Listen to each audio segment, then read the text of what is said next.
Or Abdullah, what do you think about AI?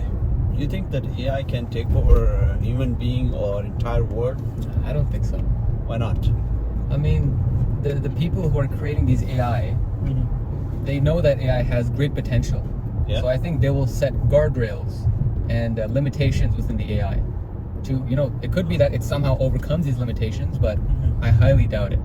But like when the computer was created, when these software were created or they were made, there were a couple of Pakistanis. They were the first people who created virus, for these software and computers.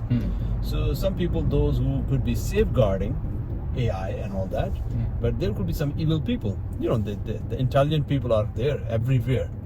They could be creating some loopholes, or they could be creating something which could, corrupt AI. And tomorrow AI could, take over so many things. So what do you think? I mean, the current AI we know, nowadays when people say AI, they think of, something like ChatGPT. But ChatGPT isn't AI. It's just nothing. It's just an iota of AI. And even so, let's say we're using ChatGPT, it won't create a new response on its own. It needs a human to interact with it. There are some people who create programs where ChatGPT will, make new responses on its own, but that's not true AI. Okay. It's just creating more and more text. It's not true AI. It's not sentient. So I don't think we're going to have truly sentient AI, at least for another, I would say a bit of a liberal guess. I would say 10 years. But suppose if true AI, maybe it is there, maybe the defense system, or maybe Russians or someone would be using it, but we do not know. Like GPS or a lot of technology which we have right now, when this technology came, the intel army or defense system, they started using it, like drone. You could say like GPS system. Yeah, we already started using like 20 years ago, but drone and GPS system defense were using way before all that thing. The satellite and all. There have already been reports that at least the American government is training certain chat models, like ChatGPT, a model like that, on their own internal classified documents. Okay. Now these documents could range about anything, nuclear programs, espionage, whatever. Okay. They're training their own bots on this. So you can imagine these people, these governments, they've definitely taken notice of the potential of this intelligence. It's not true artificial intelligence. Yeah. But they're getting closer and closer every day. Okay, so how you can stay off the, how you can escape from AI? Suppose I said, okay, I want to stay away from AI, like this, suppose if AI take over this, entire city, everything, how are you going to stay away from that? When you say AI will take over the entire city, what does that mean? It means they are controlling the things, the machine would control it, and suppose if I want to start my car won't start, or something gets corrupt. Oh, we're very far off from something like that. That's only in fiction. There's not even a small speck of a chance that AI today could take over a car, or take over traffic lights on a whim. No, come on. Suppose like Tesla is running, everything is electric and everything is computerized, and they are being controlled by, through the satellite. So suppose if AI gets corrupt, I'm just thinking, I'm not a computer guy, I'm just throwing my ideas. Yeah. And the AI takes over that satellite, and the car runs in California. They said, okay, just go to San Jose. Instead of going to San Jose, it turns back in the opposite direction. You do not have control of your car. You want to brake, but everything is computerized. How can you do it like this? Because there is a possibility of this thing. Like computer gets corrupt.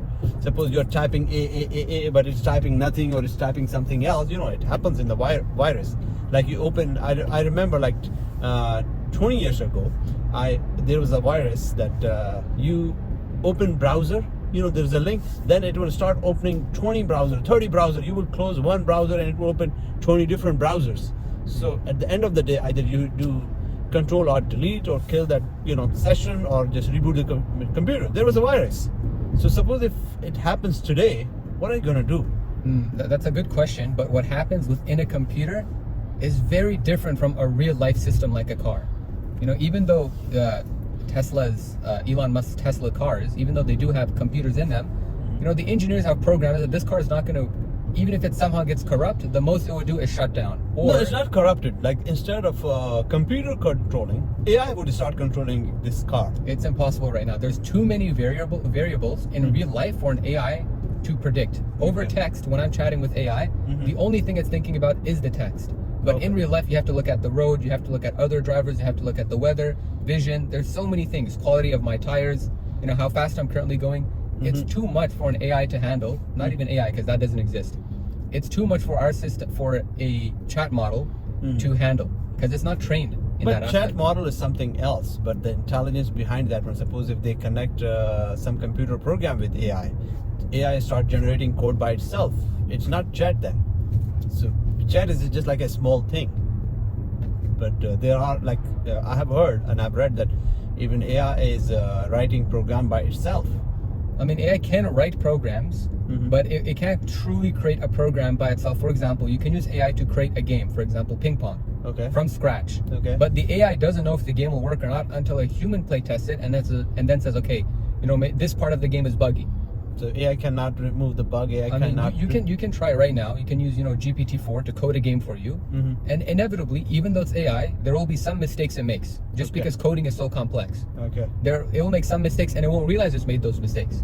Okay. And so, even in real life, if you somehow, and this doesn't exist right now, but if you somehow connect a chat model to drive a car, it wouldn't know what to do at first.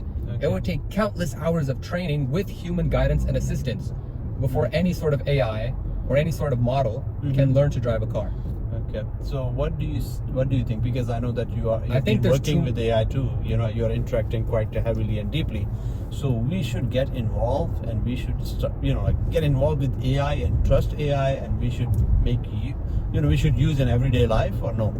These are stuff like ChatGPT is very prevalent right now. It's probably the most popular form of what people call AI. It's not. I guess you could call it AI. That's a very simple way of saying it. But it's not something we should be afraid of. It's a tool for us to use. Okay. Like if I stop talking to ChatGPT, it's not going to create some plan and say, "Why isn't Abdullah talking to me anymore?" and try to ruin my life. But you have seen some movies, like This is a movie. You know, it's fictional for a reason. This is fear mongering. If people treat this AI like it is in the movies, Okay. so it's just a tool for humans to use, at least for the next few years. Who knows what will happen in the future? Okay, so I was talking to a couple of my friends, and they say we should stay off the grid. We should use analog kind of things. Do not stay on net and kind of things. Stay off the grid, So and that then you can includes- survive. So you can't use, okay, if you want to do analog, that means you can no longer use your mobile phone. Yeah. You can no longer go on websites. You can Yeah. no longer use the internet. Yes. And those are necessary things in today's life. Like if you want to go to work, you're going to have to use a computer. You tell your boss, I'm going to use an analog system. Your boss is going to fire you right on the spot. Going to replace you with someone else. Just saying that, oh, I'm going to live off the grid. If you truly want to live off the grid, go live in a forest. Or go to a third world country. Really? Go to a third world country and become a farmer. There's no harm in doing that. Uh-huh. But at least if you're living in a Western society, America, Canada, you cannot truly live off the grid. So You need- it means there is no harm in using AI. There is no harm in using ChatGPT. it all depends on the intention of the user. Like you can use AI to cheat, or you can use it to learn and make yourself a better person. But how I'm learning, because my learning capability is like this one. Suppose before that I use my analytical skills. I would use my mind when I would be taking, and I would write essay. But right now I see students are getting help from AI. Instead of using their own brain, they are using AI to write so many things for them, like coding and all these things. Their analytical skills, they are mostly dependent. I have seen in my own field, like this, I'm an IT and as a solution architect, I see so many friends of mine, they use AI to write down codes and all that thing. I mean, you've heard this saying, with great power comes great responsibility. It's very easy for a high school student to see this model, GPT, and just use it to write all the essays, use it to do all the homework. But if they looked at it from a different angle, like for example, like a personal tutor, people pay hundreds of dollars for personal tutors, but you could use ChatGPT as a personal tutor. Maybe you could write an essay and then get feedback on it from ChatGPT. And that way, because it always gives you concise, constructive feedback, it doesn't judge you. It doesn't say, oh, you're making this mistake over and over again, you're an idiot. It's always going to be there for you, and that's why it can be a very powerful learning tool. But for many people, the easy way out is to just use it to cheat. Okay. Well, anyway, thank you. Well, we are home now, and we may talk some other time about AI and ChatGPT or whatever it is, like this one. I do use ChatGPT sometimes just to revise some of my writing.